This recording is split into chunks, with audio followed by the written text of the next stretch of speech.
오늘 4회차죠.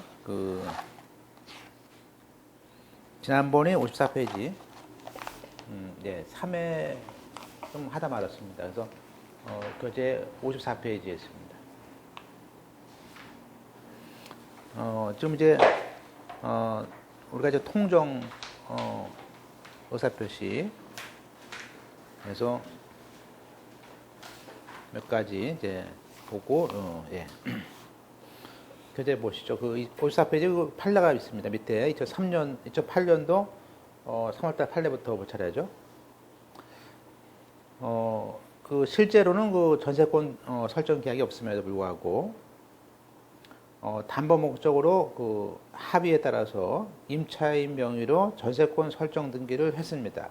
종료한 후에 그 전세권에 대해서 저당권이 설정된 사안입니다. 그럴 때 임대인이 그와 같은 사정을 알지 못한 그와 같은 뭐죠? 허위라는 사실을 알지 못한 저당권자에게 그 전세권 설정 계약이 통정 허위 표시로서 무효라고 주장할 수 있을까? 없다는 거죠.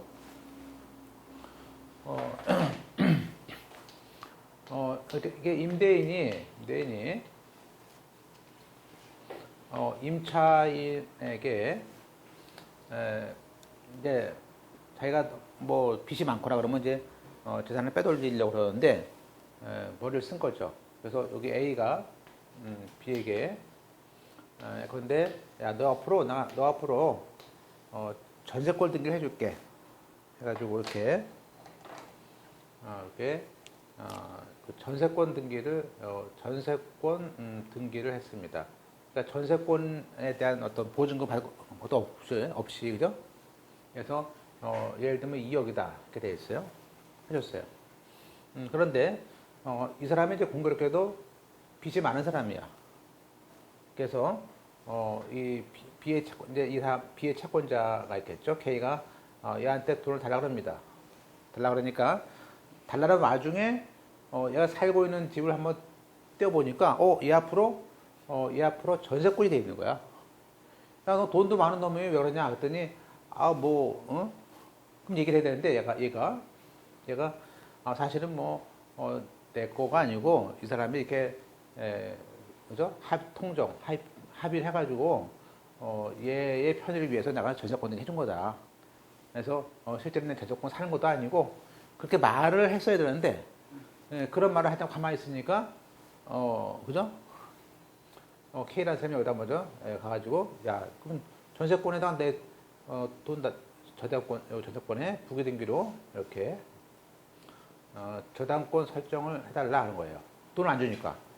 그러니까 이제 B는 여기다가 예컨대 한 1억짜리를 해줬어요.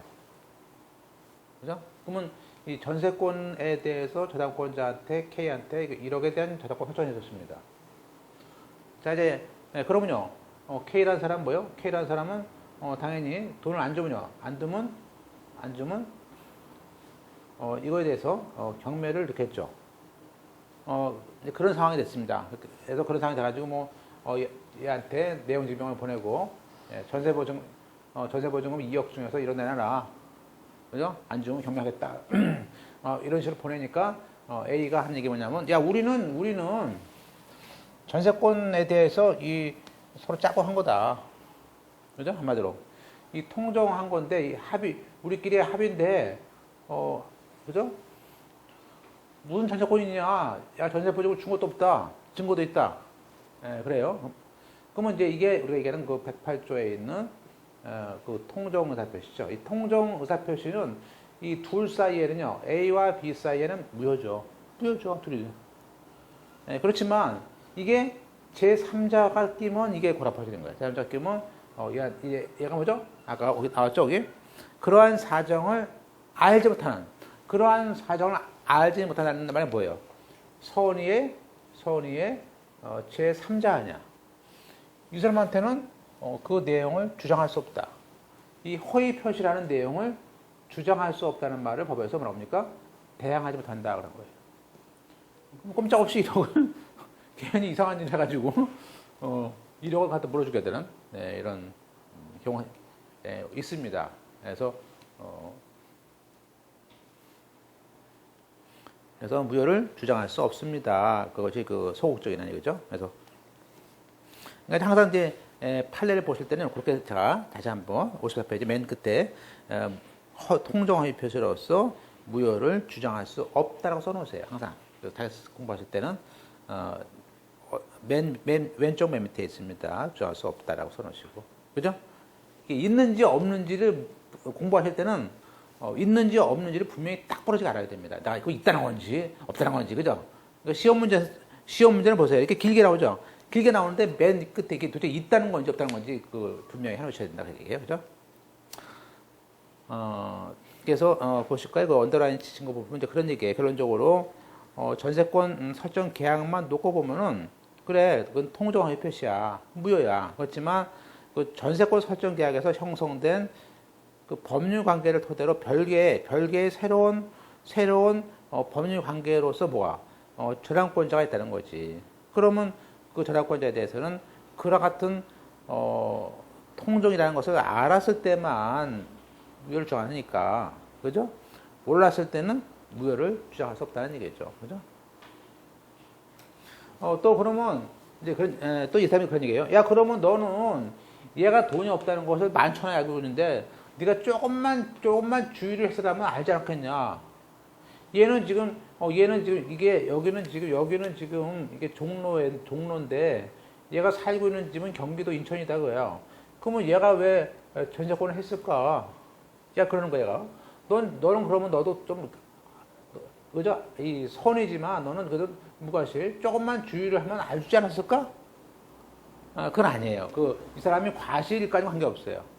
이 사람이 설사 알 수 있었더라도 자기는 모르기만 하면 되는 거야. 그래서 거기 보시면 판례가 선임은 돼요. 이 사람이 과실이 있느냐 없냐, 이 K라는 사람이 과실이 있느냐 없느냐라는 무과실은 뭐요? 무과실은 요건이 아니에요. 따라서 그 통정허위 표시 무효는 선인 제함자에게는 대항하지 못하지만 제함자가 심지어 중과실로 허위 표시를 알지 못하더라도 통정허위 표시로 무효로 대항할 수 없어요. 그건 관계없어요. 그죠? 네. 대항할 수 없다. 과실이 관계없다. 물론 이때 제함자는 가만히 있습니다. 제3자는 그냥 선의가 추정됩니다. 항상 제3자는 모른다 그렇잖아요. 법률상 우리가 보통 이 둘 사이에 있는 거를 제3자가 알겠어요. 그것은 당연히 선의가 선의는 추정이 되고요. 이 사람이 이 둘 사이를 알았다라는 걸 추정해야 돼. 어렵죠? 어렵습니다. 그죠?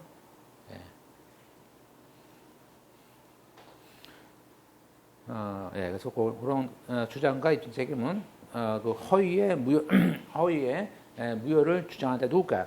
A 표시한 사람이 허위의 무효를 주장하는 자에게 있다라는 것이 2009년도 나왔던 사무관 선진 시험이죠. 그 다음에 이제 우리가 이제 명의대여라는 것이 있는데요. 명의대여가 이제 물론 이제 어떤 보통 우리가 생각하기에 어떤 자격증을 빌려주고 그런 것도 명의대여지요. 대여지만 자기 이름, 내가 어떤 빚을 얻는데 자기 이름을 빌리는 거야.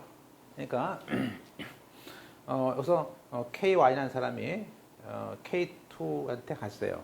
그러면서 내가 은행에 가니까 보세요. 자기는 지금 여기에 이 지역에 있는 어떤 신용보증 기금이 있어요. 이 신용보증 기금이 있는데 상인이야, 상인. 자기는 이미 국가에서 주는 신용보증 기금에서 1인당 5천만 원씩이야. 5천만 원씩이니까 자기는 5천만 원 이미 대출받았어. 이자가 싸. 이자가 연리 1%도 안 돼. 그죠? 그런데 자기는 그러면 5천만 원 받았으니까 이 사람은 이미 이 신용보증 기금에 대한 자격이 없어요. 없으니까 옆집에 있는 상인한테 불러 말을 해. 야, 내가 그 신용보증 기금에 있는 그 이사장하고 친구인데 동창인데 내가 돈을 쓰는 거고, 야, 어차피 너는 돈도 있잖아. 그죠? 그러니까 네 이름으로 또 네 이름으로 하나 이렇게 계좌 만들어 주면은 내가 5천만 원을 이렇게 줄 테니까 걱정 말고 하자. 그게 채무 부담 행위를, 그죠? 대출받는 행위의 명의를 실제는 K1인데 K2의 이름을 쓰는 거죠. 이런 거 그죠? 많겠죠? 많을 거 아니에요. 그죠? 특히 정부에서 나오는 투자금 같은 거, 이거 좀 이용하고 싶잖아요. 그죠? 그러면 K2가 옆에 있으니까 맨날 얼굴 보니까 또 얼굴도 보고 또 장사도 잘 되는 것 같아. 그죠? 그러니까, 그래. 해가지고, 갔습니다. 그럼 갔는데, 그럼 나중에 5천만 원 추가로 K2 이름으로 돈을 5천만 원 빌려가지고 돈은 K1에 쓰겠죠. 물론 K1은 내가 걱정 마라 그랬어요. 근데 걱정 마라고 했는데 갑자기 이 자식들이 사고가 나는 바람에 빚이 졌어. 그래서 결국에는 이 5천만 원을 나중에 못 갚게 되니까, 그럼 어떻습니까? 이 은행은 당연히 명의자인, 그죠? 얘한테, 명의 대여자하고, 얘 명의 차주인데, 명의 대여자한테 계약서 썼으니까 당신이 책임져라. 이렇게 나왔을 때, 요 행위는 뭐예요? 요 행위는 둘이서 명의를 서로 하기로 하는 행위는 통정의사 표시죠. 그죠? 그런데 이것을 얘가 알았을까? 몰랐을까? 이런 얘기예요. 근데 보통 두 가지지. 이걸 알았을 경우도 있어요. 예컨대 K2가 서로 알아. 동네에서 상인들 자서. 그래서 또 옆에가 또 이 시정보험 회사 옆에야. 상점이야. 닭집이야. 그죠? 그래서 맨날 서로 알아. 술도 먹고 같이 그래. 그래서 얘가 그걸 다 알아. 내막을 알아가지고 얘가 양해를 했어. 은행이 다 알아. 직원도. 그죠? 그렇게 양해를 했다면 알아친 거죠? 이때는 책임 안 져야 되죠. 책임을 안 지는 거예요.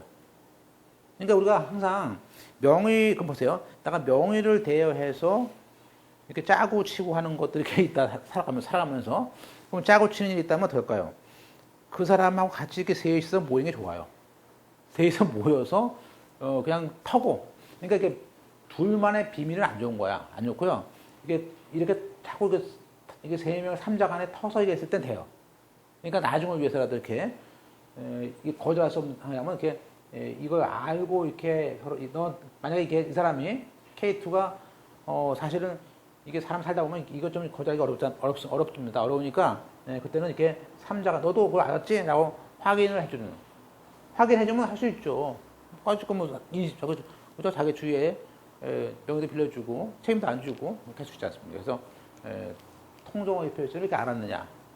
그래서, 주로 대출과 관련된 그 명의대에 대한 판례가 있어요. 판례가. 그래서 기본적으로 그 명의대여자에게 그죠? 명의를 대여하자에게 채무 부담, 보통 아무 말도 안 하면요, 명의대여자에게 채무 부담이 있는 걸로 봐요. 그래서 일단 K2가 책임을 지는 거야. 그죠? 다만 채무자와 채권자와 그 제3자 간에 채무자로 내세우겠다는 것에 대해서 채권자인 은행도 그것을 양해해. 양해했을 때는 뭐예요? 그런 약정은 통정의사 표시고, 그 통정의사 표시는 뭐죠? 알아는 거 아니야. 알았으면 책임지는 거지, 제가. 난 무효죠. 그러니까 나는 무효야. 소송이 돌아도 나중에 이사장이 또 보통 3년 임기를 갔어요, 나대로. 갔더라도 소송이 돌아오면요. K3는 뭐죠? 이건 통정의 표시는 무효다라는 것을 주장할 수 있죠. 왜? 양해했으니까. 그것들이 이제 2013년도 법무사 문제였어요. 볼까요? 은행이 동일한 여신의 한도로, 의자죠. 여신의 한도로서 아까 5천만 그런 있던 여신 한도 제한을 피하기 위해서 실질적인 채무자가 아닌 제3자를 주채무자로 돈을 빌리는 그 소매대차 계약을 했다면 그것은 그러한 계약은 무효다. 네, 그죠?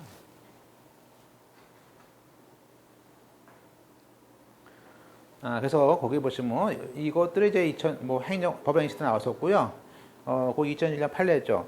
동일인의 대출 한도를 회피하기 위해서 이게 주로 제일 많아요. 대출의 한도를 피하기 위해서 금융기관의 양해하에 형식상 명의를 빌려주는 약정. 이거는 무효다 해가지고 만약에 이런 일이 있으면요, 탐난자한테 합의를 받으면 되겠죠. 그죠?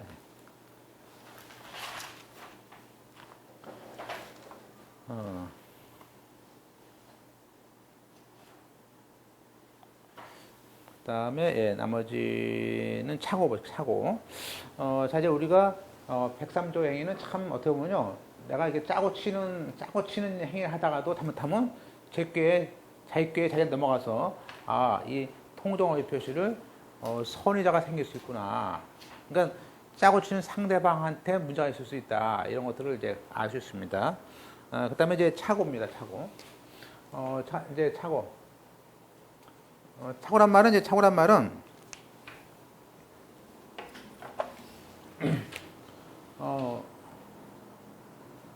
어떤 이제 기망을 통해서 그죠? 착오를 일으키게 되는 경우가 있는데 한마디로 이제 의사와 자기 의사와 표시가 이게 맞지가 않는 거예요. 내 의사와 달리 되는 것들을 말합니다. 그래서 의사와 표시에 불일치다, 의사와 표시에 하자가 있는 것이다, 그런 말을 하게 됩니다. 일단은 우리가 109조를 보세요. 109조인데요. 착오로 인한 의사표시. 물론 1항의 의사표시에 법률행위 내용에 중요한 부분에 착오가 있었을 때는 취소할 수 있다. 우리가 착오라는 건요, 착오인 행위는 내가 살아가면서 어떤 거래행위를 합니다. 거래행위 할 때, 야, 나 착오야, 취소해. 그러면 안 되는 겁니다. 그죠? 그렇잖아요. 나 착오야, 취소해. 그러면 그 거래행위 어떻게 해? 그거 안 되니까 어떤 경우 내가 어떤 중요한 부분, 어떤 법률행위의 중요한 부분일 때는 취소할 수 없다는 얘기예요. 그러니까 일반적으로는 취소하면 안 되고요. 자기가 법률행위에 아주 정말 그거 중요한 부분일 때는 그 부분일 때는 취소할 수 있다. 그죠? 그러니까 무조건이 아니고. 그래서 취소할 수 있는데, 근데 자 보세요. 그러면 A라는 사람이 자 보통 표의자 계약서 썼습니다.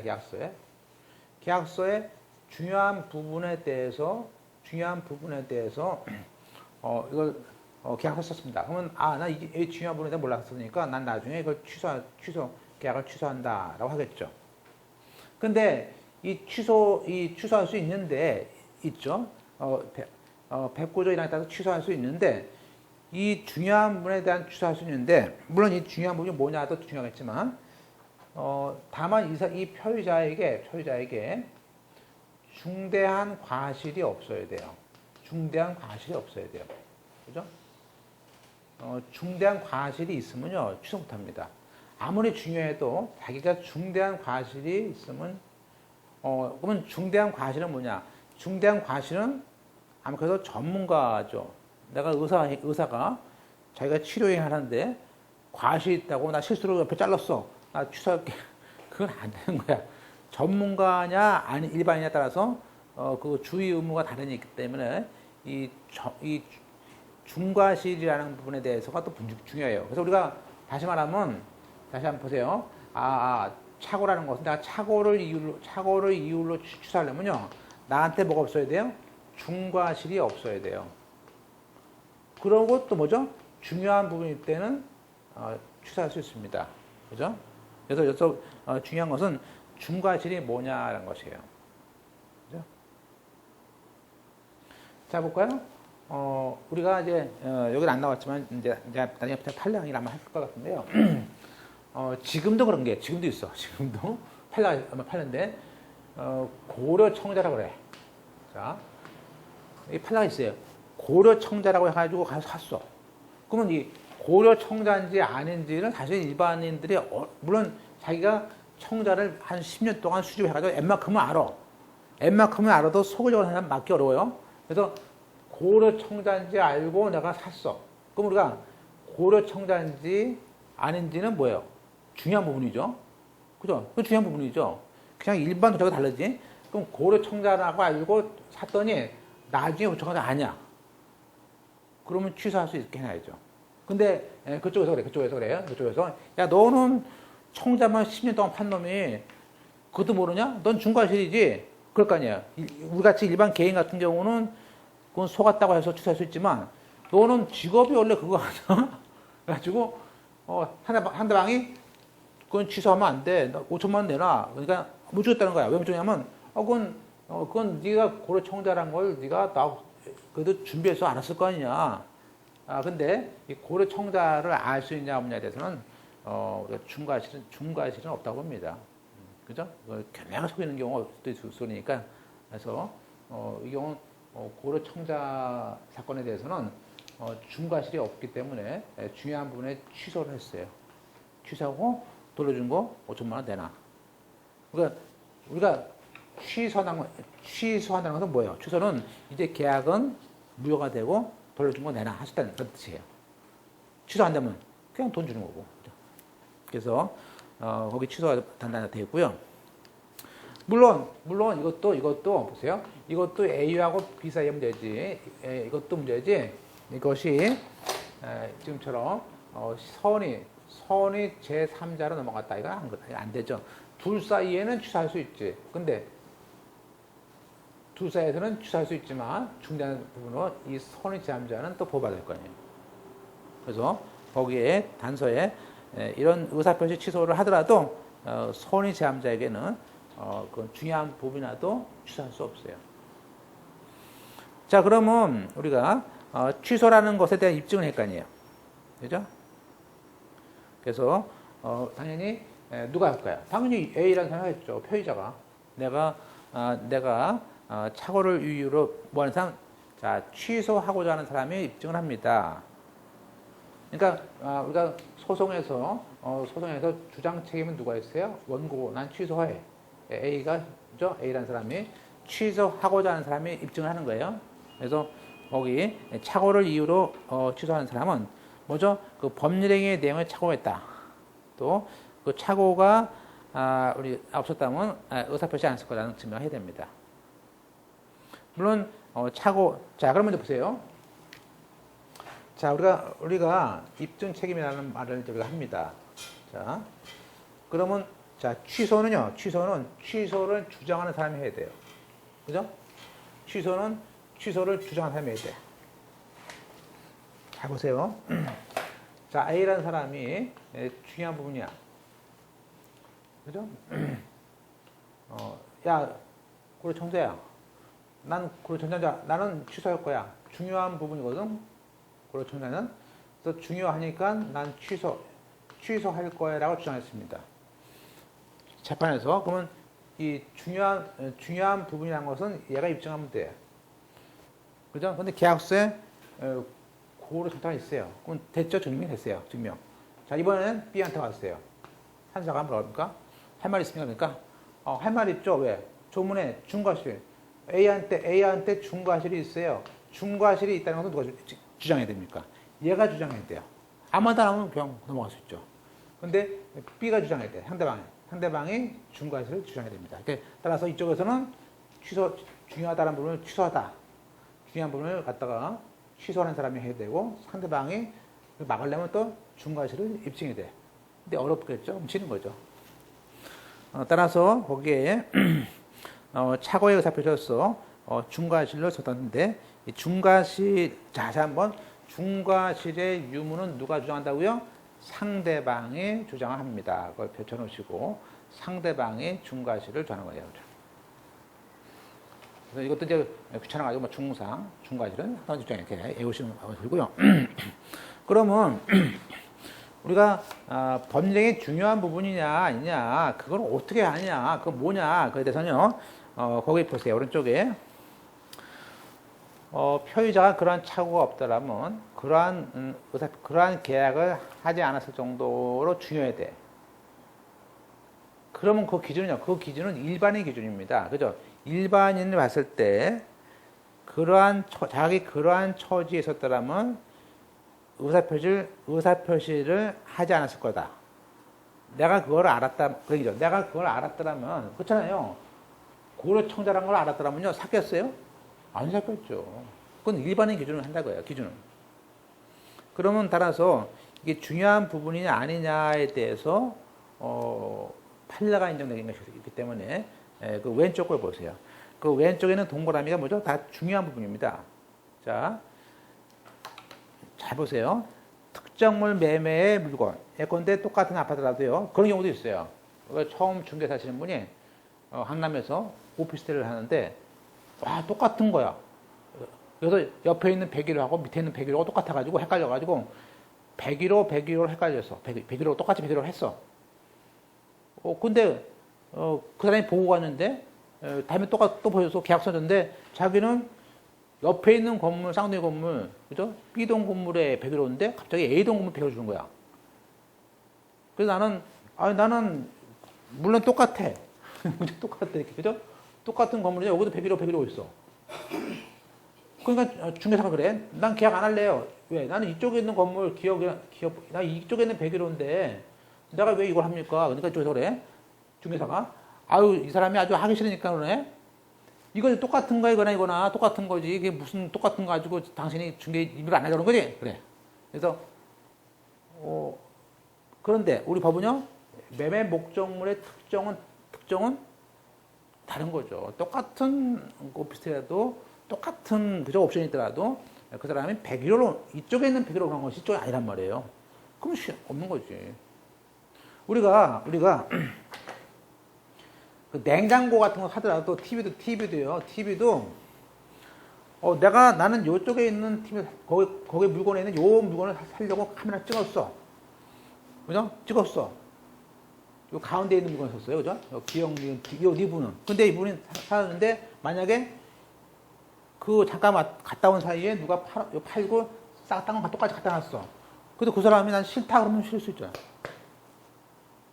그죠? 그래서 우리가 보통 매매 목적물의 경우에는요, 목적물에 대한 것들은 왜요? 특정하는 거 거기 그 물건의 동일성에 대한 차로 하는데 다시 한번 물건은 좀 어려운 말로 물건의 동일성이라고 하는데 그것은 굉장히 중요한 부분이다.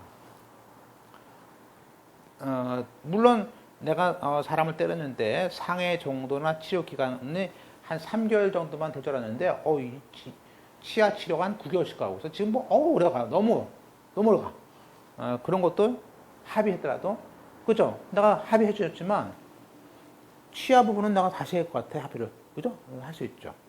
할 수 있죠. 야, 너 합의됐으니까. 왜? 그건 중요한 부분 아니야? 중요한 부분? 네. 두 번째, 그죠? 저당권. 그 저당권 설정 계약서의 채무자. 자, 저당권 설정할 때 채무자가 누구냐가 중요하다. 그러니까 그런 말을 해요. 자, 집은 아버지 거예요. 자, 이 건물은 아버지 거야. 자, 아버지 건물 10억인데, 이걸 큰아들, 또 갑이라는 큰아들도 하나 대출하고 싶고, 둘째 아들도 하고 싶어. 그러면, 일단, 돈을 빌려준 사람이, K라는 사람이, 그래요. 와가지고, 야, 큰아들이 와가지고, 나한테 1억 빌려주시고요. 1억 빌려주시고요. 나를 채무자로 하시고, 아버지는, 뭐죠? 물상보증인 해가지고 빌려주세요. 그러면, 저당권 설정할 때 K는 갑이라는 걸 알았어요. 그것도 나중에 법무사한테 갔더니, 갑자기 의리래, 채무자가. 그러면서 어차피 돈 안 주면요 아버지가 주거든요. 관계없거든요. 야, 계약을 취소할 수 있어요. 계약을 취소할 수 있어요. 이 사람은 자력이 있는 사람인데 얘는 생판 모르는 놈이야. 그죠? 그러면 채무자가 누구가 뭐 중요하냐? 채무자가 누군지가 중요한 거예요. 그죠? 네, 그런 얘기예요. 근데 일반인들은 보통 이제 법적으로 봤을 때는 얘는 경매 같은 수준인데 얘가 뭐하러 그저 돈 잘 드는 공무원인 갑한테도 돈을 빌려주지 뭐하러 내 돈 들여서 또 경매하고 또 몇 달 동안 받겠어요. 골 아프게. 난 싫다 이거지. 그래서 거기에 뭐라고요? 채무자가 누구냐라는 거 사람에 대한 동일성. 자, 다시 한번 물건에 대한 것들 치료기간 또 사람에 대한 것은 중요한 거다 이거예요. 그 다음에 중요한 거 물건의 현황과 경계 중요하죠. 현경 보통 여기 때문에 현경 이렇게 외워요. 이것도요 자꾸 헷갈려. 그래서 공부하실 때 좀 외우셔야 돼. 그 다음에 다섯 번째. 자, 우리가 5번은요 별 쳐놓으시고 우리가 5번이 사실은 이제 5번하고 2번이죠. 2번 이렇게 관계 없어요. 무슨 얘기냐면 매매 계약을 했는데 이놈이 지 땅 매매 계약을 했는데 지 땅도 아닌 걸 팔아먹은 거야. 야, 자기 땅도 아닌 걸 팔아먹었어. 야, 이런 사기꾼 같은 놈이 있어? 그것은 난 그런 계약을 취소할래. 취소할 수 있을까요? 취소가 안 됩니다. 그 왜? 이거 다시 말로, 그걸 다른 말로 뭐랍니까? 그것이 타인의 권리 매매야. 타인의 권리 매매. 타인의 권리 매매야. 타인 물건도 팔 수 있어요. 그죠? 물론 타인의 물건을 이 A라는 사람이 B한테 하면서 야, 진행하는 건물에 야, 이 건물 내가 15층짜리 저거 내가 팔게. 그래? 얼마야? 15 팔게. 계약했어. 나중에 B가 네 거 아니잖아. 내가 사서 주면 될 거 아니야? 그렇죠. 사서 주면 되는 거야. 안 되면 계약 깨지는 거지. 그건 계약의 해제지. 나중에 계약을 해제하는 것이지 취소가 아니에요. 그러니까 타인의 권리를 매매하는 것들은 그것은 뭐예요? 타인의 권리, 우리 법에 타인의 권리를 매매할 수 있어요. 그렇기 때문에 그것 자체가 취소할 수는 없습니다. 그래서 5번 펼쳐놓으시고, 자, 똑같습니다. 오른쪽은 보세요. 이건, 그 2번에 그 타인 소유, 똑같아. 타인 소유 물건을 임대했어. 그것도, 우리가, 다만, 거짓말로 내가 임대인 거다라고 속였을 때만 이제 취소하는 것이지, 우리가 타인의 권리에 대해서는 얼마든지 우리가 할 수 있는 것입니다. 가능합니다. 보시고요. 그 다음에 쭉 가서 화살표 보시면요. 잘 나옵니다. 화살표가. 그 매매 계약을 둘이 계약을 깼습니다. 해제했어. 근데 자 보세요. 내가 그 매매 계약을 해제했어요. 그죠? 근데 이제 그 계약을 해제했어요. 그럼 보세요, 우리가. 자, A가 B한테 물건을 팔았습니다. 근데 사실은 근데 여기 원래 이 현황 아까 농지냐 아니할 때 자기는 여기 있는 기업 땅을 하려고 그러는데 이 계약 자기가 착오를 익혀가지고 요 니은 땅을 산 거였어요. 근데 이놈이 아주 뭐 말도 세가지고 뭐 때를 써가지고 결국에는 자기가 그래 나 계약 안 할래. 계약을 해제했습니다. 그럴 수 있잖아요. 해제한 다음에 얘한테 200만 원을 줬어. 그죠? 그리고 중개비도 50만 원 줬어. 그리고 해제했어. 끝났어. 근데 보니까 법무사가 그런 말을 해가지고 딱 지난 말을 물어보니까 그거는 해제하는 게 아니고요. 해제하시는 게 아니고 그건 취소하셔야지. 계약의 현황과 경계는 굉장히 중요한 건데 그건 계약의 중요한 부분이기 때문에 취소하셔야지. 그래요? 그러면 해제와 취소 무슨 차이가 있어?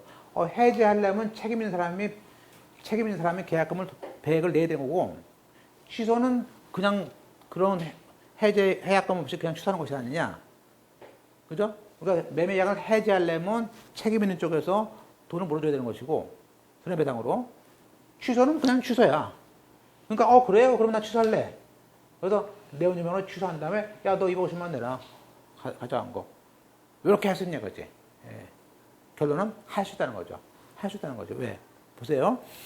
매매계약이 적법하게 해제한 경우에도 취소할 수 있는 법리가 있었다면, 그죠? 착오를 이유로 취소할 수 있어요. 이거 잘 나옵니다. 2014년도 문제인데 보세요. 기출문제. 매도인이 매수인의 중도금, 중도금을 안 냈다는 이유로 계약을 해제했습니다. 그래서 매수인은 돈을 안 줬으니까 상대방한테 계약 해제로 인한 그 손해배상 책임을 지거나 계약금을 반환을 받을 수가 없겠죠. 그런데 그러한 불이익을 면하기 위해서 착오를 이유로 취소권을 행사할 수 없다? 아니죠. 착오를 이유로 취소권을 행사할 수 있다는 거죠. 이거 작년도 문제인데. 자, 그 다음에 이제 우리가 그 중요한 번에 착오를 이제 판례를 통해서 좀 보시면요. 그 박스에 있습니다. 우리가 이제, 기업의 그 실질 경영주가 있습니다. 근데, 자기가 좀 대출을 받고 싶어요. 그러면 그때, 자기 이름으로 대출과 신용 보증을 받을 수 없어. 신불이야. 그래서 타인 명의로 받습니다. 타인의 명의로 사업자 등록을 했어요. 그런 다음에 그 사람 앞으로 신용 보증을 끊은 거지. 자, 그러면 이때 신용 보증 기금은 결국에 신청인 명의를 보증 대상 기업의 경위로 오인하고 그 신용조사를 해가지고 신용 불량 사유가 없다는 것을 확인해서 신용 보증을 했어요. 그럼 중요한 부분 다 한 거죠. 네. 두 번째, 조합이 건축사 자격이 없는 연구소. 그러니까 이제 보통 그 조합은요, 뭐 건축학 교수 그러니까요. 건축학 교수 그러니까 아마 이 사람은 건축사가 되어 있나 보다 하고 계약을 했어. 그죠? 설계 계약을. 그랬더니 나중에 보니까 건축사가 아니래. 그러면 건축사 자격이 있는 거인 줄 알고 했으니까 뭐죠? 중요한 부분이죠. 이건 취소할 수 있죠? 취소하고 야, 그 용역비 준 거 내놔. 계약금 내놔. 할 수 있죠? 그죠? 할 수 있잖아요. 그죠? 두 번째. 전문 건설 공제 조합이 도급 액수를 막 이제 보통 과대하게 막 허위로 뭐 했다고 이렇게 해서 계약 보증 신청서를 냈습니다. 그죠? 그래서 결국에는 그 도급 금액이 조합원의 도급 한도액인 것을 알고 잘못했을 때 이건 그 사람이 요것은 당연히 뭐죠? 중요한 부분이 있죠. 예컨대 10억 건설해서 하고 20억 해서 되고 빌려주는 돈이 다르겠죠? 그건 똑같이 아까 채무자의 착오입니다. 동일성. 그래서 갑이 차무자라고 되어 있는 설정 계약서를 가져왔더니 나중에 보니까 을이야. 그래서 사인했습니다. 사인했어. 그렇지만 나중에 난 계약을 취소할 거야. 라고 할 수 있다는 것이죠. 그 다음에 5번도 많이 나오죠? 제일 많죠, 이게. 공장을 짓기로 했습니다, 계약을. 근데 계약서를 쓰고 보니까 공장을 거기가 못 짓는 땅이래.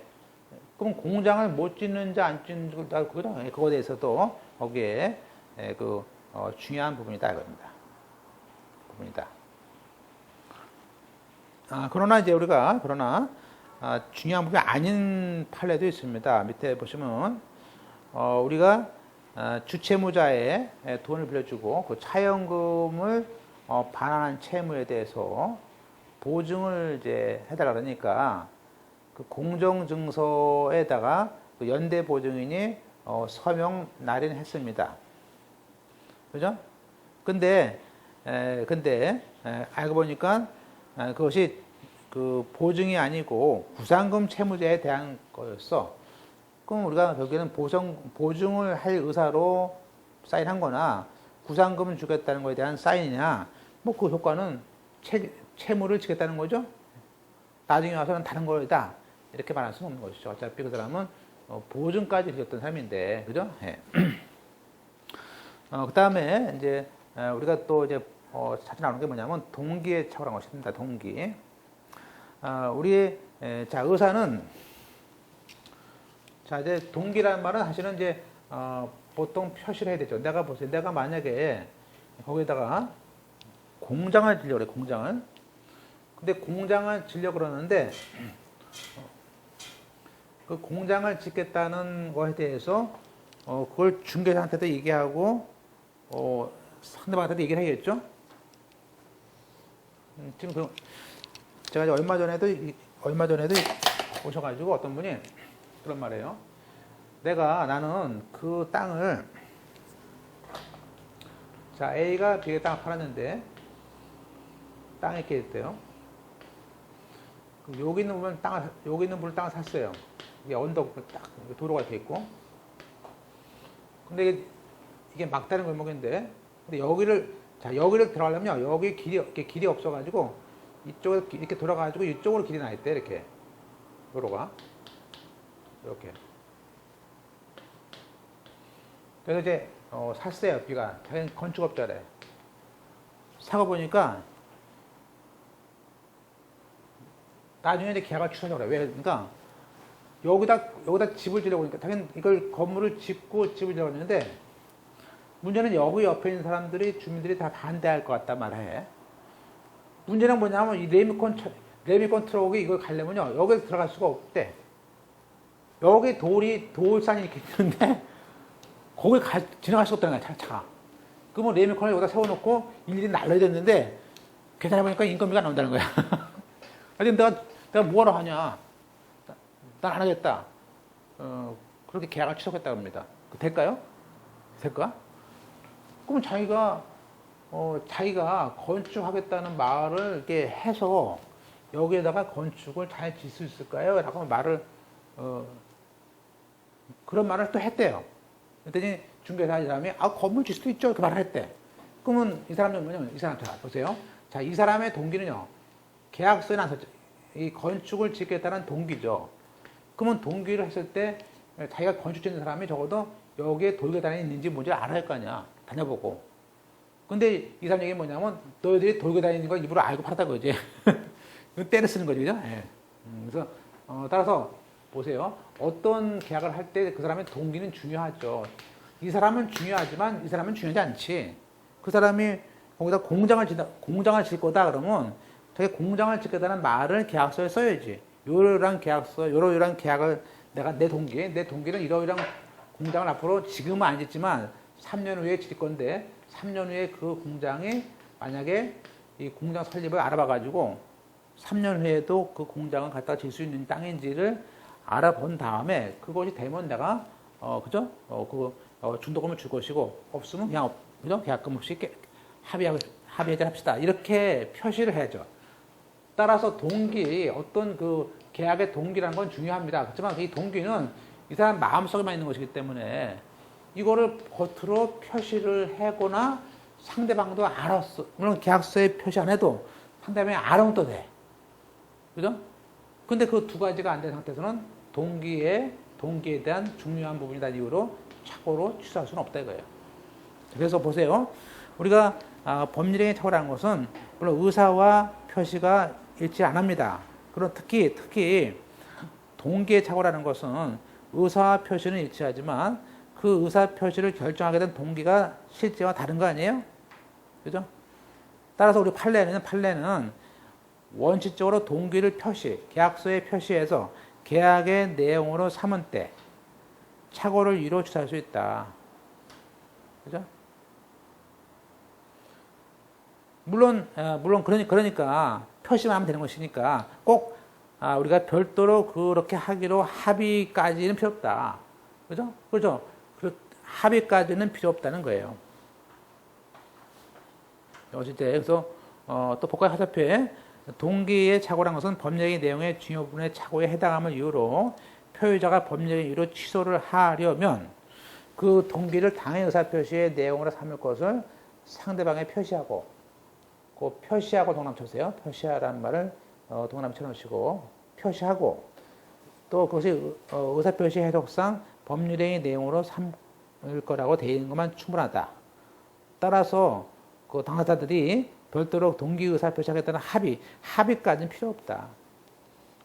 또 법률의 내용이 착오한 것은 일반인이 표의자 입장에서 그와 같은 의사표시를 하지 않으였으리라고 여겨질 정도로 그 착오가 중요한 부분이기만 된다는 것이 이제 2014년도 법무사 문제였습니다. 그죠? 문장 길죠? 문장은 길지만 표시돼야 되구나. 합의는 필요 없다. 꼭 합의까지는 필요 없죠. 야, 공장을 집시다. 합의합시다. 그렇게는 안 하죠. 그죠? 문제는 상대방. 자, 우리가 동기 착오는요, 특히 잘 나오는데, 상대방이 유발시킨 경우가 있어요. 상대방이. 오히려 공장을 질 수 없는데, 걱정 마, 공장을 짓게 해줄게. 이렇게. 그죠? 상대방의 이게 유발된 착오, 유발 행위를 유발시킨 그런 착오도 있죠. 나는 가만히 있는데 와가지고, 야, 그거 너 공장 짓는다면서, 걱정 마라, 내 땅 사줄게, 이거. 그런 건 취소할 수 있죠. 그죠? 그래서 보세요. 예외적으로 상대방이 부정한 방법을 통해서 유발하거나 동기가 상대방으로부터 제공받았을 때는 그때는 설사 표시 유무를 묻지 않고, 표시 유무를 묻지 않고는 무슨 뜻이에요? 표시를 하지 않더라도 취소할 수 있다. 세 가지입니다. 예컨대 공무원이 국가 재산이 아니라고, 그죠? 국有재산이 아님에도 불구하고 국가에 징여했습니다. 소유자가. 그러니까 이게 내 땅인데, 그러니까 우리 할아버지가 일본 사람이 좀 냈던 것인데 보세요. 옛날에는요, 일본, 그러니까 1948년이죠. 15년 해방되고 45년. 요때 일본인 이름으로 됐던 것들은 일본인 이름으로 됐던 것들은 다 국가 거를 뺏어왔어요. 이게 그죠? 국가 기록재산입니다. 그런데 사실은 일본에서 샀던 거야. 샀어 할아버지가. 그래서 가bab을 옵니다. 그런데 그 일본인도 지금 일본에 살고 있어. 근데 근데 해당 관청에서 그거는 일본인 거니까 국가 거거든요. 국가에 내놓으세요. 내놓으시면 대신에 당신한테 혜택 줄게. 그래서 이 사람이 그거를 그냥 국가에 징여했어. 징여. 나중에 보니까 몇 년 있다 보니까 아니래. 그렇답니까? 그러면 국가에서는 이미 준 거 아니야? 공짜로 그냥 준 거 아니야? 땡큐지. 뭐죠? 이게 일본인 거나 국가 거냐 아니냐 이것은요. 중요한 부분이죠. 중요한 부분이기 때문에 취소할 수 있다. 근데 그 취소를 이 국가 거라는 동기를 유발시킨 것은 국가 공무원이 한 것이기 때문에 유발시킨 거기 때문에 그때 준 것은 취소할 수 있다. 가져올 수 있다. 두 번째, 그 매매 대상이 포함됐다는 것을 믿고 했다든지, 또 채무자가 과거에 연체가 없다는 것을 믿고 시정보증했는데 보니까 뭐 연체를 수두룩해. 그러면 다시 취소할 수 있다. 그죠? 그렇게 상대방이 유발된 착오다. 유발된 동기가 유발시킨 거다. 그 다음에 이제 우리가 이제 110조죠. 110조. 자, 109조는 이제 착오였었고요. 110조는 사기, 강박이 있습니다. 이 두 가지가 대표적인. 자, 다시 한번 착오, 사기, 강박 이 세 가지가 이제 의사표시의 취소 사유죠. 그런데 강박 거기 보시면 이제 109조에 110조에 보시면요. 110조에 이건 사기와 강박이 같이 들어 있습니다. 그 안에 사기든 강박이든 우리 법에서는요. 사기나 강박은 무효가 아니고요. 취소할 수 있습니다. 그래서 1항에 사기라든지 강박에 의해서 의사표시는 취소할 수 있게 해놨습니다.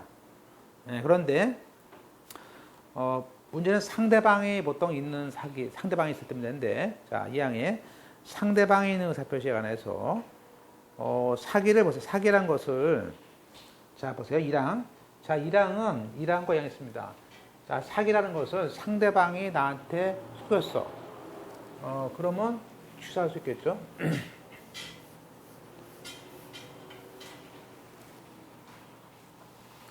자, 여기서 A라는 사람이, 얘가 기망을 해서 착오를 일으켰어요. 그래서 B가, 그죠? 그런 바람에 B가, 표의자가 이제 계약을 했습니다. 그렇더라도 자기는 기망당했기 때문에, 누구? 상대방의 사기죠. 상대방의 기막이나 또는 뭐죠?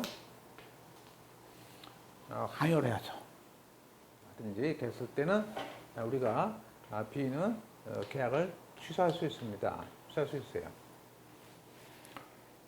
자, 그런데 이제 문제는 그게 아니고 A는 가만히 있어요. 근데 KY라는 사람이 중간에 끼었어요. 그죠? 이거는 중개사일 수도 있고, 그죠? 제3자가. 그러니까 계약자는 따로 있는데 KY라는 사람이 제3자가 사기한 거예요. 그러니까 시험은 상대방의 사기는 간단하죠. 그럼 취소하면 되죠. 다만 이제 기망이냐 아니냐, 그죠? 강박이냐 아니냐 이런 문제예요. 그러면 이 제3자에 대한 그 사기나 기망에 대해서 이거를 취소한다면 A가 너무 불안하죠. 그죠? 자기는 몰랐는데 이 계약서를 딱 쓰고 둘이서 했는데 나중에 B가 얘가 속였다고 취소할 수 있으면 안 되는 거죠. 그래서 일단은 이 둘 사이의 계약은 제3자하고 관계없는 거기 때문에 이 A나 B나 다 공평한 그죠? 지위에 있기 때문에 이 사람이 표의를 계약서에 썼더라도 상대방한테 이 사람의 사기라는 이유로 얘한테 취소할 수는 없어요. 물론 이게 둘이 짜고 했다든지 얘가 알았을 때는 취소할 수 있죠. 그래서 보시면 거기에 이 양에 상대방의 의사표시에 대해서 제3자가 사기나 강박을 했을 때는 그때는 상대방이 그 사실을 알았거나 알 수 있었을 때 한해서 의사표시를 취소할 수 있는 것이지 상대방이 몰랐다면 또 그러니까 이 사람이 자 악이거나 과실이 있어야죠. 이 악이란 말은 알았거나 그러고요. 과실은 적어도 알 수 있었을 것이다. 적어도 그죠? 그 정도까지 나왔을 때만 취소할 수 있다. 그러니까 보통은 제3자의 사기는요, 아무 말도 없으면요, 취소할 수 없죠. 그죠? 그러면 보세요. K1이라는 사람이, 그죠? K1이. 근데 여기는 인삼이 있어요. 인삼이 인삼 파는 거야, 인삼이. 그죠? 한 500만 원치를 이제 팔았어. 그랬더니 B가. K1이 내가 다음에 선고 나가는데 약점을 바꿔서 얘한테 네 거를 팔아주지 않으면 협박했다. 사실 이게 동창 좀 돼야 알아. 그래서 약간 도와주려고 얘한테 당신 비리가 있으니까 뭐 하여튼 알아서 해. 네, 그러면서 인삼을 이제 사주면 봐주겠다는 식으로 했어. 얘는 몰랐죠. 그러면 B가 B가 A에 대해서 이 계약을 취소할 수 있냐? 취소할 수 없죠. 왜? 몰랐으니까. 자, 근데 문제는 자, 그거는 이제 단순한 얘기고 만약에 B가 K1이 이제 이 땅이 있어요, 땅이. 근데 이 건달에 그래서 얘 와가지고 이 땅을 이건 교회 목사야. 목사가 시키진 않았는데 이 K1이 와가지고 얘한테 칼을 보여주면서 어느 날 봐가지고 야, 너 그 교회 땅 목사님이 그러는데 5억에 팔라고 하는데 왜 안 팔어? 나 왜 팔어? 그랬더니 그래 안 팔어? 그럼 칼 받아라. 그리고 놓고 왔어. 다음날까지. 24시간 안 나면 그래서 이 사람이 다음날 가서 계약서 썼어요. 그죠? 계약서 쓴 다음에 그죠? 보니까 나중에 말에 의하면 얘가 그런 경우 요즘에도 그런 경우가 있어요. 어떤 분이 비슷한데 얘가 가져와가지고 이렇게 녹음기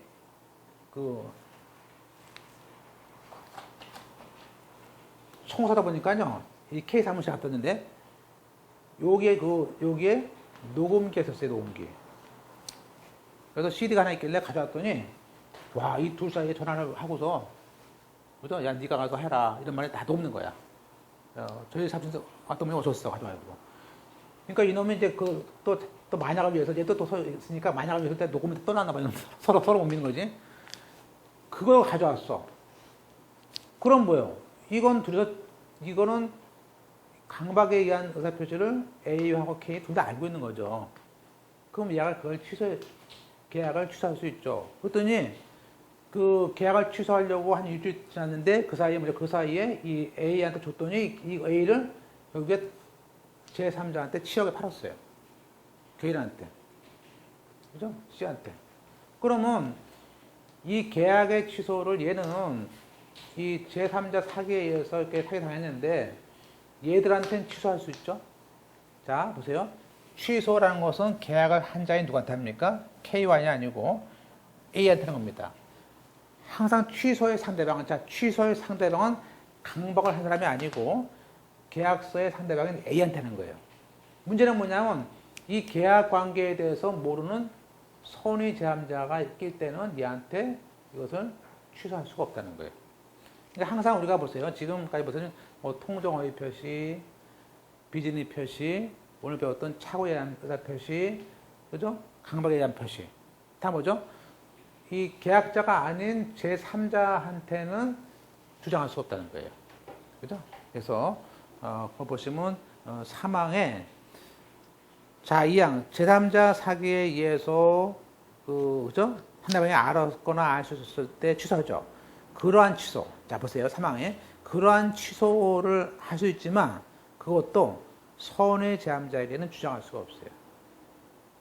아무리 뭐 서로 칼을 들고 서로 짜고 치고 했더라도 이걸 이미 팔아먹었을 때는 얘는 또 무슨 죄가 있어, 그죠? 씨는. 자, 다시 한번 시험 문제에서 상대방의 의사표시에서 그 제3자가 사기나 강박에 의한 행위를 한 경우에 상대방이 그 사실을 알았거나 알 수 있을 때 한해서 취소할 수 있다.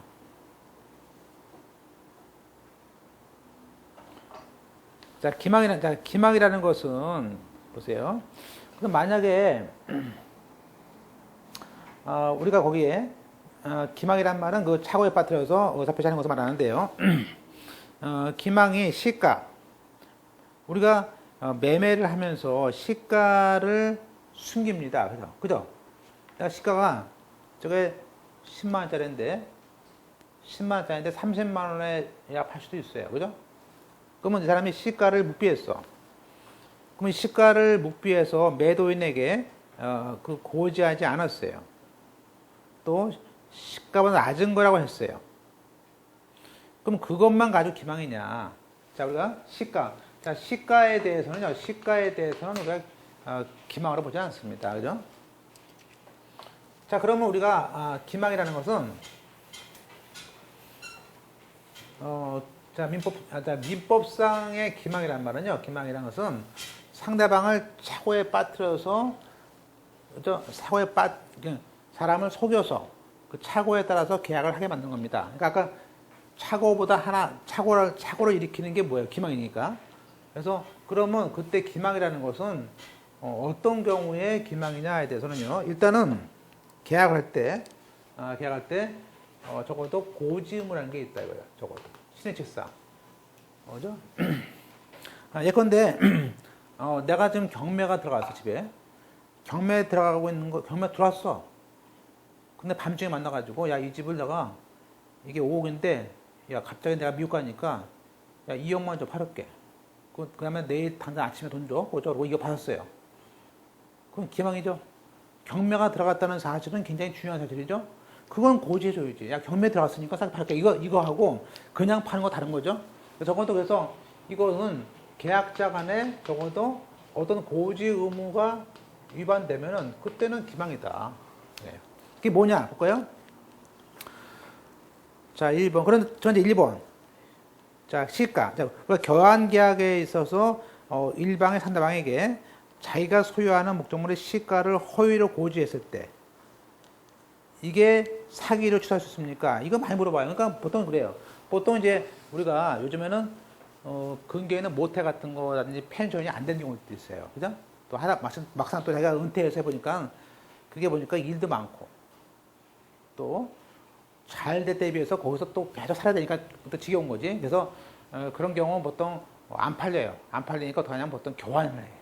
그러면 교환하면서, 자, 교환이라는 말은 참 그래요. 자, 안 팔리면 대부분 또 교환을 시킨단 말이에요. 그러면, 자, A라는 그 모텔을, 그죠? B라는, 그죠? 펜션과 바뀌어. 그러면 이 모텔과 펜션은 사실 가격이 좀 어려워요. 그죠? 그럼 이 사람이 뭐 8억 갖다가 15억이라고 시키고 뻥쳤어. 그러면 이렇게 계약을 해. 대부분 그래, 대부분. 근데 보통, 대부분 보세요. 우리가 둘 다 마음고생이 심하죠? 둘 다. 이 사람도 안 팔려고 그렇고, 이 사람도 안 팔려고 아파. 근데 막상 이렇게 계약을 해요. 계약을 하고 이제 보통 해가지고, 차액만 줄 거 아니야? 차액이 얘한테 이게 2억을 주고 났어. 얘한테 2억 줬어. 근데 이 B가 보니까, 나중에 보니까 이 펜션이 이놈이 15억이 어딨어? 이거 7억도 안 되는 건데. 그죠? 무슨 거짓말 친 거야. 그러면 나중에 계약을 취소할 수 없을까? 찾아보다가 이제 뭐죠? 첫째 고소합시다.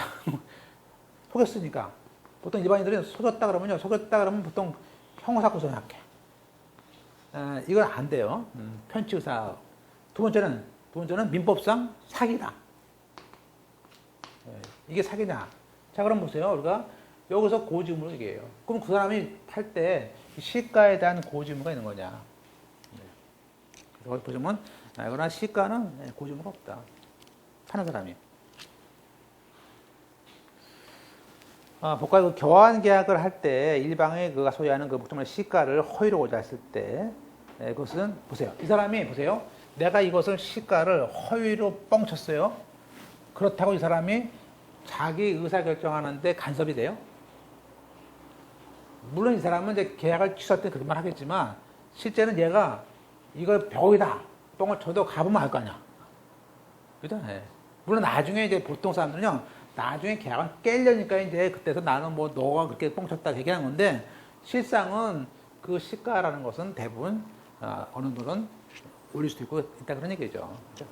그래서 이 경우에는 안 된다. 그래서 다시 한번 교환계약일 때 이게 공부하실 때는 이해도 중요하지만 제가 나올 때 교환계약에 대한 시가는 뭐죠? 고지의무가 없다. 그러니까 뭐다? 취소할 수 없다. 됐어요? 그런 뜻이에요. 그걸 다른 말로 해서 뭐죠? 상대방의 의사결정에 불법적인 간섭이라고 볼 수 없다. 이렇게 나오는 거예요, 시험에서. 그러니까 우리가 그냥 취소할 수 있다 나오면 편한데 불법적인 간섭이 아니다 이거예요. 자기가 결정할 수 있잖아. 이 사람이 시가를 세게 불러도 자기 의사결정하는데 간섭을 돼요? 간섭 아니다. 잘 보세요. 그 표현을. 그러니까 요즘에는 그 판례가 길면서 그 표현이 좀 약간 어려우니까 자꾸 공부가 얕게 공부하면서 왜냐면 책이 두꺼우니까 얕게 공부하면서 빨리 붙으려는 마음은 있어요. 근데 그렇지만 그 내용을 정확히 아셔야 돼요. 내용은. 양은 작게 하더라도 내용은 아셔야 된다 그러죠. 두 번째, 자, 임차권 양도 계약을 합니다. 그러면서 우리가 그럼 양도하는 사람이 보세요. 내가 점포를 양도받아. 그러면 그 임대 기간이 연장이 됐는지 또 그 양도에 대해서 집주인이 동의했는지가 중요하잖아. 그럼 그 동의했는지가 불확실한 상태에서 특히 임대인으로부터 나가라는 명도하라는 요구를 했다는 사실을 아무 말도 없이 팔았어. 그러면 뭐예요? 기망이죠. 그죠? 자, 우리가 A가 B한테 임대를 해줬어요. 임대인이에요. 그래서 이 사람이 물론 우리가 이런 경우가 있어요. 이 사람이 그 월세는 냈어. 월세는 냈는데 여기 다 냈었는데요. 이 사람이 여기서 그러니까 원래 이 사람은 그냥 자기가 주택으로 쓴다고 해서 임대했는데 여기서 점도 보고 밤 2시, 3시에 꽹과리를 두드리고 있잖아요. 무당이야, 무당. 그래서 주위의 사람들이 다 무당인데. 그래서 이 사람이 내용지명을 몇 번 보내가지고 나가라. 왜? 이건 임대차 계약의 용도에 맞지 않았으니까 뭐죠? 이건 용도에 맞지 않은 사용은 뭐죠? 계약의 해지예요. 그래서 계약을 해지한다고 했어요. 그랬더니 C가 얘가 또 불러가지고 얘한테 같은 무당과 했어요. 너 들어와서 해라. 근데 얘는 시끄러운 무당은 아니야. 근데 이 사람이 좋아할까요? 주주님? 싫어하겠지. 그러니까 나중에 뭐죠? 그래서 그때는 이 B와 C 사이에 임차권 양도를 할 때 이 사람이 명도했다는 그런 사실에 대해서 얘한테 알려줘야 할 의무가 있죠. 그래서 거기에 그런 경우도 기망이 있다. 세 번째 끝으로 그 아파트 분양자는 그죠? 그 주변에 대규모 공동 묘지가 있다는 사실을 말해줘야죠. 그죠? 그러니까 보통 여기 공동 묘지가 쫙 있는데 여기도 아파트 졌습니다. 아파트 졌어요. 그럼 분양 계약을 다 썼어. 나중에 건물 직접 그냥 몰랐었는데 가보니까 공동묘지 파냐고. 그러면 이때 이 아파트 분양받은 사람들이 이걸 기망행위로 취소할 수 있느냐. 이 공동묘지가 있다는 것이 있는지 없는지는 주택 들어가는 사람한테 중요한 부분이죠. 그건 고지해야 되죠. 그래서 그건 고지 의무가 있다는 것인데 세 가지가 나왔죠. 교환계약일 때 하고 임차권 양도할 때 하고 세 번째 공동묘지 사건일 때 나왔다는 걸 알 수 있고요. 예. 이렇게 보시고 잠깐 쉬었다 좋습니다.